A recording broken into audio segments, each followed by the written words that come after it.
അസ്സലാമു അലൈക്കും വറഹ്മത്തുള്ളാഹി വബറകാതുഹു. എന്തൊക്കെ സുഹൃത്തുക്കളെ, ഒരു ചങ്ങായിയുടെ പ്രസംഗം കേട്ടപ്പോൾ വളരെയധികം പ്രയാസം തോന്നി. അത് നമുക്കൊന്ന് കേട്ടു നോക്കാം. സെലഫി പള്ളികൾ പടച്ചവനോട് മാത്രം ദുആ ചെയ്യണമെന്ന് പഠിപ്പിക്കാനുള്ള അല്ലാഹുവിന്റെ വീടാണ്. എല്ലാ പള്ളിയും അല്ലാഹുവിന്റെ വീടാണ്. അടിവരയിട്ട് ഞാൻ പറയുന്നു, ജാറം അറ്റാച്ച് ചെയ്യാത്ത ഏത് പള്ളിയും പടച്ചവന്റെ വീടുകളാണ്. ജാറം പള്ളിയുമായി അറ്റാച്ച് ചെയ്തിട്ടുണ്ടെങ്കിൽ പിന്നെ അതിന് പള്ളി എന്ന് പറയാൻ അർഹതയില്ല.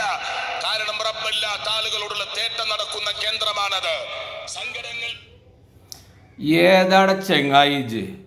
ലോക മുസ്ലിമീങ്ങളെ കേന്ദ്രമായ മദീന ഷരീഫിലെ വലിയ പള്ളി, ആ പള്ളിയോട് അറ്റാച്ച് ചെയ്ത് കിടക്കുന്നത് അഷ്റഫുൽ ഖൽക്ക് മുഹമ്മദുർ റസൂലുള്ളാഹി സ്വല്ലല്ലാഹു അലൈഹി വസല്ലം തങ്ങളുടെ ജാറമാണ്. മറ്റൊന്ന് സയ്യിദുന അബൂബക്കർ സിദ്ദീഖ് റളിയല്ലാഹു അൻഹുവിൻ്റെ ജാറമാണ്. മറ്റൊന്ന് സയ്യിദുന ഉമർ ബിൻ ഖത്താബ് റളിയല്ലാഹു അൻഹുവിൻ്റെ ജാറമാണ്. ഇങ്ങനെ പറയാൻ നിനക്ക് ധൈര്യം തന്നത് ആരാടാ? ലോക മുസ്ലിമീങ്ങളെ കേന്ദ്രം തന്നെ അറ്റാച്ചോടോടുകൂടെയാണ്. നീ അവിടെ സന്ദർശിച്ചിട്ടുണ്ടാവില്ല, നിനക്കത് ബുദ്ധിയില്ലാത്തത് കൊണ്ടാണ് നീ അത് പറയുന്നത്.